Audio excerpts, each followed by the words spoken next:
ফজরের নামাজটা পড়ে এসে এক পাতা কোরআন তেলাওয়াত করেন। আচ্ছা, এক পাতাও না পারেন, অন্তত কুল হু আল্লাহটা পড়েন। অন্তত আল্লাহকে বলতে পারবেন, আল্লাহ আমি কোরআনটাকে স্পর্শ করার চেষ্টা করেছি, ভালো করে পড়তে জানি না, কিন্তু পড়ার চেষ্টাটা করেছি বানান করে হলেও। আর মনে রাখবেন, যেই ছাত্র চেষ্টা করে টিচার কখনো তাকে আঘাত করে না, বরং তার উপর আরো খুশি হয় যে আমার ছাত্র না পারলেও অন্তত কি করেছে, চেষ্টা করেছে। আল্লাহ পাক আমাদের সবাইকে চেষ্টাকারী বান্দা বানার তৌফিক দান করুন।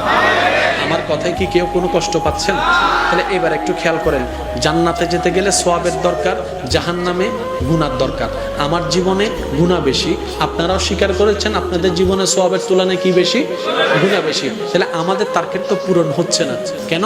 আমাদের জান্নাতে যাওয়ার মতো সওয়াব আমার কাছে নাই। আপনারটা আপনি বলেন, আপনাদের কাছে আছে? নাই। কারণ আমরা একটা ভালো কাজ করলে 10টা খারাপ কাজ করি, এক ওয়াক্ত নামাজ পড়লে 10 বার মানুষের নামে বদনাম করি, একবার মানুষকে সাহায্য করলে